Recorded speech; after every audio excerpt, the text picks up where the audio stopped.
안녕하십니까. 인터넷 교회를 방문해 주신 여러분을 주님의 이름으로 축원드립니다. 오늘은 지난주에 이어서 창세기 43장과 44장에 있는 말씀을 통해서 함께 은혜를 나누도록 하겠습니다. 지난번에 야곱의 아들들이 첫 번으로 그 애굽에 가서 양식을 사서 가나안으로 다시 돌아왔습니다. 근데 오랜 시간이 지나면서 가져온 양식이 다 지나고 이제 새롭게 양식을 가져와야 될 그런 형편에 처해서 야곱이 그 아들들에게 애굽에 가서 양식을 다시 사오도록 그렇게 요청을 합니다. 그럴 때 야곱의 아들들은 머뭇거리죠. 왜 머뭇거리게 됐냐 그러면 저들이 그 말제 아우 베냐민을 데려가지 않으면 요셉을 만날 수가 없기 때문입니다. 또한 그 아버지 야곱이 베냐민을 순순히 애굽으로 데려가도록 그렇게 쉽게 내어놓지 않을 그런 상황이기 때문에 저들은 애굽으로 가기를 머뭇거렸습니다. 그래서 야곱의 그 네 번째 아들이 유다가 아버지를 설득시키죠. 우리가 베냐민을 데려가지 않으면, 같이 동행하지 않으면 요셉을 결코 만날 수가 없다고 그렇게 얘기를 하고 아버지에게 자기의 그 어린 자녀들을 담보로 맡기면서까지 베냐민을 꼭 데려갔다가 다시 데려올 것이라는 그러한 확신을 아버지에게 드리면서 아버지를 설득하게 되죠. 그래서 그런 말을 들었을 때 야곱이 마음이 좀 움직였습니다. 그래서 야곱은 이제 그동안 자기의 마음속에 깊이 집착해왔던 그 사랑, 그 베냐민에 대한 사랑을 그 집착하던 그 야곱이 이제는 그 베냐민을 하나님 앞에 내어놓음으로 말미암아서 오직 하나님만을 의지해야 되는 그러한 상황을 맞이하게 됐습니다. 과거의 야곱은 믿음이 약해서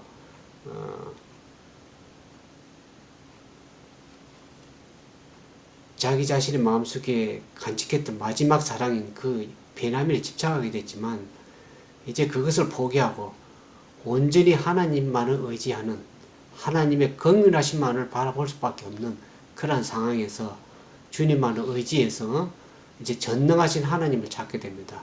그래서 그 아들들을 애굽으로 보내기 전에 저들을 위해서 기도하게 됩니다. 전능하신 하나님, 여기 43장 14절에 보면 전능하신 하나님께서 그 사람 앞에서 너에게 은혜를 베푸사 그 사람으로 너희 다른 형제와 베냐민을 돌려보내게 하시기를 원하노라. 내가 자식을 잃게 되면 이르리라. 그런 전적으로 하나님의 긍휼하심을 의지해서 전능하신 하나님을 믿고 그분께 내어 맡기는 그러한 믿음을 가지고 기도를 한 것을 알 수가 있습니다. 여러분은 어떻습니까? 우리가 모든 것을 주님께 내어 맡기고 온전히 믿음을 가지고 맡길 때에 그 믿음의 아름다운 결과들을 가져올 수가 있습니다. 이제는 야곱은 이제 모든 것을 하나님께 맡기고 그러한 믿음의 아름다운 그러한 하나님의 은혜를 긍휼을 기다리는 그러한 강한 그러한 사람이 되었다고 할 수 있겠습니다. 그래서 야곱의 아들들이 이제 베냐민을 데리고 애굽으로 가게 되는 먼 여행을 하게 되죠. 근데 그들이 그 애굽으로 내려가는 길에 그들의 마음은 불안과 두려움으로 비록 베냐민을 함께 가지만 그들의 마음속에 두려움이 있었습니다. 지난번에 저들이 애굽 처음 내려갔을 때 그들의 자료 속에 가져갔던 돈이 도로 자료에 담겨져 있었던 것을 생각하고 이제 어떻게 또 요셉을 만나게 될 때 저들을 자칫 잘못하면 노예로 몰아서 저들을 노예로 종으로 삼으려고 하는 그러한 형편에 그러한 두려움도 있었기 때문에 저들은 상당히 두려움과 불안한 마음으로 애굽을 내려가서 드디어 이제 애굽에서 요셉을 만나게 되죠. 근데 요셉이 이제 요셉의 형들을 봤을 때에 그 형들이 베냐민을 데리고 온 것을 보고 그 베냐민을 바라보면서 축복을 얘기를 하고 그 베냐민을 봤을 때 그 마음속에 어떻습니까? 여기 보면은 마음이 타는 듯 했다 그랬습니다.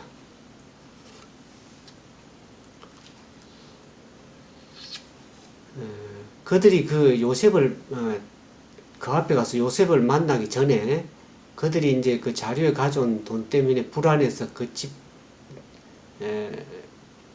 찾아갔을 때에 그 정직이가 물었죠. 우리가 그 돈을 도로 가져왔습니다. 그렇게 했을 때 정직이가 하는 말이 있죠. 그가 이르되 너희는 안심하라. 두려워 말라. 너희 하나님, 너희 아버지의 하나님이 재물을 너희 자루에 넣어 너에게 주신 것이자 너희 돈은 내가 이미 받았느니라. 우리 여기서 살피는 것처럼 하나님은 참으로 좋으신 하나님입니다. 양식을 주실 뿐만 아니라 그것을 거저 주시고 거기서 필요한 돈도 주셔서 그들에게 필요한 것들을 공급해 주시는 우리의 좋으신 하나님인 것을 여기 우리가 알 수가 있습니다. 그래서 이제 요셉이 그 형들이 베냐민을 데려온 것을 보고서 저들을 집으로 인도해서 오찬을 같이 함께 하도록 그렇게 정직이 명령했죠. 그래서 그들이 모두 요셉의 집에 가서 식사를 같이 하게 됩니다. 근데 요셉이 그 형제들 가운데 자기의 친 동생인 베냐민을 바라볼 적에 그의 마음이 타는 듯해서 아울리에서 마음이 타는 듯해서 급히 울 곳을 찾아 안방으로 들어가서 울고 그렇게 표현을 했습니다. 요셉은 참으로 정이 많은 사람인 것 같습니다. 그래서 그 열정적인 사랑이 넘쳐서 그동안 22년 동안 쭉 떨어져 와서 참으로 자기는 형제들의 시기와 질투를 받았어요. 애국으로 팔려가서 많은 고생을 하고 있었는데 이제 자기의 친동생인 베냐민이 그 많은 요셉의 형들에게 시기를 받고 또 질투를 받아서 자기처럼 그런 어려움을 당하고 있지는 않은지 그게 동정과 연민과 사랑이 함께 겹치면서 그의 마음속에 참으로 동생에 대한 애타는 애정이 있음으로 해서 급히 울 곳을 찾아서 심히 운 것을 보면서 참으로 요셉은 사랑이 많은 그런 사람인 것을 우리가 다시 살펴볼 수 있습니다. 그래서 다시 정을 억제하고 그 음식을 차려서 이제 함께 음식을 나누면서 특별히 여기 그 43장 34절에는 요셉이 다른 형제의 식물을 주면서 특히 베냐민에게는 5배나 되는 음식을 더 특별하게 주게 됩니다. 왜 그렇게 했을까요? 그것은 요셉을 특별히 생각하고 애정을 베푼다는 것을 보여줌으로 인해서 그 형제들의 마음을 알고자 했습니다. 형들이 아직도 그 베냐민에 대한 그 시기라든지 형제에 대한 질투적인 그런 아직 그 마음이 있는지 저들의 마음을 시험해 보고자 베냐민은 특별히 5배나 되는 그런 음식을 주면서 저들의 마음을 떠본 것이죠. 그러면서 그들이 이제 식사를 같이 하는데 그들이 마시며 요셉과 함께 즐거워했다 그랬습니다. 제가 이걸 보면서 요한계시록에 나오는 4장에 예수님께서 우리의 마음문 곁에 계셔서 두드리고 계십니다. 그때 너희가 그 마음문을 열면 라오디가 교회를 향해서 예수님께서 너희가 마음문을 열면 내가 들어가서 너와 더불어 먹고 마시리라고 그랬습니다. 야곱의 아들들이 참으로 두려움과 떨림으로 불안으로 갔지만은 어떻습니까? 저들을 옷차림 불러들이고 함께 먹고 마시고 즐거워했다 그랬습니다. 어떤 면에서 요셉은 그리스도를 대표하는 인물이라고 할 수 있겠죠. 오늘 그리스도께서 우리 마음문에 있는 그 두려운 마음, 또 베냐민 같은 집착하는, 하나님보다 더 집착하고 아끼는 그것을 주님께 내려놓고 우리의 마음문을 열적에 주님께서 들어오셔서 우리 함께 먹고 마심으로 인해서 우리가 즐거워하고 주님과 기뻐할 수 있는 그러한 믿음의 사람들이 될 수 있으라고 생각이 듭니다. 그러면서 이 44장에 보면 마지막으로 요셉이 시험을 하게 되죠. 요셉의 계략이라고도 할 수 있겠죠. 그 자기가 먹던 은잔을 그 형제들을 보내면서 마지막 말째인 베냐민의 자료 속에다가 자기가 먹는 은잔을 집어넣고 보냈습니다. 그래서 청지기에게 가서 그것을 저들을 그 자료에 은잔이 있는 것을 발견하도록 해서 저들을 다시금 불러들이게 하죠.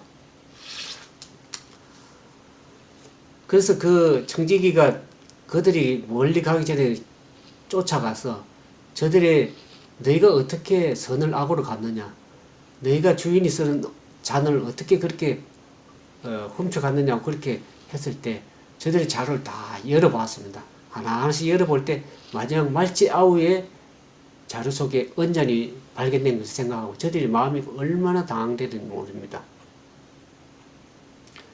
생각지도 못한 일이 일어났고 또 심히 억울한 그런 일을 당하면서 저들이 상상치도 못했던 일을 당하게 됩니다. 그것은 과거에 요셉에게도 마찬가지였죠. 요셉이 억울하고 진짜 상상하지도 못할 그런 일, 형들의 시기와 질투를 받아서 애굽으로 노예로 팔려가는 그런 참으로 어처구니 없는 그런 일을 요셉이 그 당한 것을 이제는 그 형들이 똑같이 그들에게 당하는 요셉의 심정을 그들이 그대로 느끼고 있었을 겁니다. 하나님께서는 그 죄를 지은 사람이 그 죄의 아픔을 느끼도록 하십니다. 그것은 저주가 아니고 죄의 아픔을 느낌으로 해서 저들이 회개할 수 있는 길로 이끌어 가시는 겁니다. 하나님께서. 그래서 저들이 다시 이제 청지기와 함께 요셉에게 가서 요셉 앞에 무릎을 꿇었죠. 그때에 요셉이 그렇게 했죠. 너희가 어찌하여 이런 일을 행하였느냐. 나 같은 사람이 점 잘 칠 줄을 너희가 알지 못하나. 사실 요셉은 점을 치는 사람은 아니죠. 그러나 저들에게 시험하기 위해서 그런 말을 했습니다. 그때 유다가 무슨 말을 했어요? 내 주께 무슨 말을 하오리까? 내 무슨 설명을 하오리까? 우리의 정직을 어떻게 나타내니까? 하나님이 종들의 제약을 적발하셨으니 우리의 이 잔이 발견된 자가 다 내 주의 종이 되겠나이다. 저들이 진정으로 자기의 죄를 이제 하나님께서 발견했다고 그렇게 유다는 얘기했습니다. 하나님께서 과거의 요셉을 한 그 죄를 잘못을 생각하면서 이제 이 제약을 하나님께서 적발하셨으니 우리가 이 잔이 발견된 자가 베냐민만 아니라 베냐민뿐만 우리 모두가 다 이제는 종이 되겠습니다. 그렇게 얘기를 하죠. 과거의 형들은 어떻습니까? 요셉을 갖다 팔고 그렇게 했던 형들이 이제는 22년 세월이 지나면서 변화된 모습을 발견합니다. 형제들이 하나가 된 모습을 발견하게 되죠. 어떤 단지 한 형제의 잘못을 그들을 지적하는 것이 아니라 저들이 함께 짊어지고 그것을 감당하려 하는 하나의 가족 공동체로서의 그러한 모습을 보게 됩니다. 오늘날 우리는 베냐민과 같은 상황에 처한 사람에 대해서 비판하고 손가락질하면 그로 인해서 어려움이 왔다고 해서 서로 마음이 나누고 상해지는 그러한 공동체는 없습니까? 진정한 공동체는 어떤 사람의 형제 잘못을 비난하고 손가락질하기보다는 그 잘못을 함께 짊어지고 함께 아파하면서 고통당하고 함께 짊어지는 그러한 공동체가 진정한 공동체라고 할 수 있겠습니다. 그러한 교회 공동체는 성숙하게 되고 또 세상에 빛을 발할 수 있는 그런 진정한 공동체가 될 수 있으라고 그렇게 생각이 들어집니다.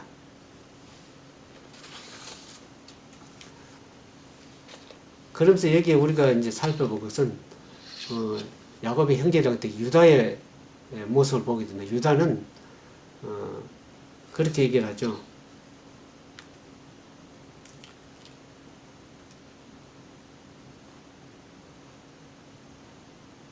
그 베냐민에 발견된 그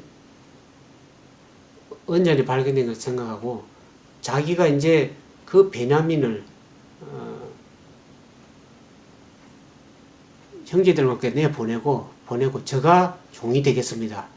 참으로 변화된 모습을 요셉에게 보여줍니다.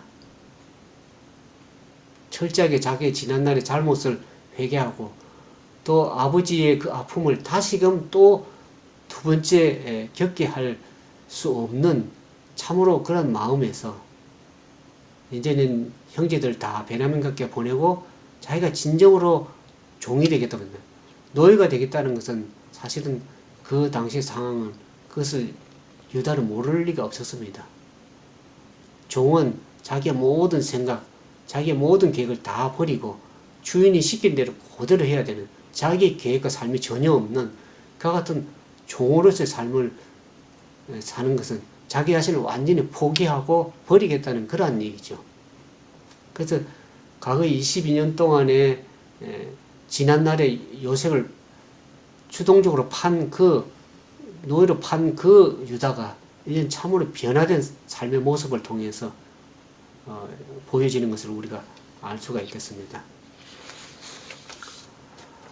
오늘 우리가 본문에서 살펴본 대로 오늘 그 43장과 44장의 주인공이라 할 수 있는 것은 유다라고 할 수 있겠죠. 유다는 어떤 사람입니까? 야곱의 첫째 부인 레아의 넷째 아들로서 훗날 그 유다의 혈통성에서 이스라엘 왕이 나오게 되고 또 그 가운데 만왕왕이신 예수 그리스도께서 출생하게 되는 그런 복을 누리게 됩니다. 이것이 유다를 위한 하나님의 생각이었습니다. 근데 우리가 지난날의 성경을 살펴보면서 유다가 과연 그렇게 될 수 있는 그러한 축복을 받을 수 있는 인물인가라는 걸 생각할 수가 있습니다. 창세기 37장에 보면 유다를 노예로 미디안 상인, 애굽으로 가는 미디안 상인들에게 요셉을 판 사람이 유다라고 할 수 있습니다. 또 창세기 38장에 보면 유다의 그 도덕적으로 성적으로 타락된 모습을 보게 되죠. 장녀를 찾고 이방 여인을 아내로 맞이한 그와 같은 참으로 영적으로나 도덕적으로나 그냥 가족적으로 완전히 몰락한 가장이라고 할 수 있겠습니다. 그러나 그 이후에 22년의 세월이 지나면서 자기가 두 아들을 잃고 또 아버지의 처절한 요셉을 잃고 이런 그 아버지의 모습을 보면서 상당히 많은 뉘우침을 가지고 많이 변화된 모습을 가지게 되죠.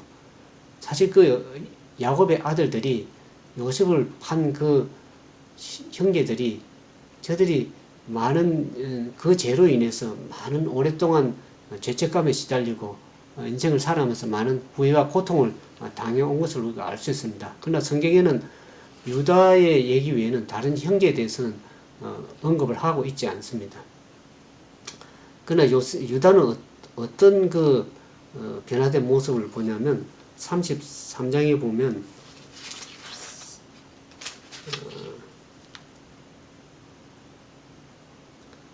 청컨대 주의 종으로 아이를 대신하여 있어서 주의 종이 되게 하시고 아이는 형제와 함께 돌에 올려 보내소서. 자기 자신을 완전히 내려놓는 이것은 아마 요셉의 마음을 감동시켜서 방성대곡하게 한 그러한 감동적인 말이라 할 수 있겠습니다.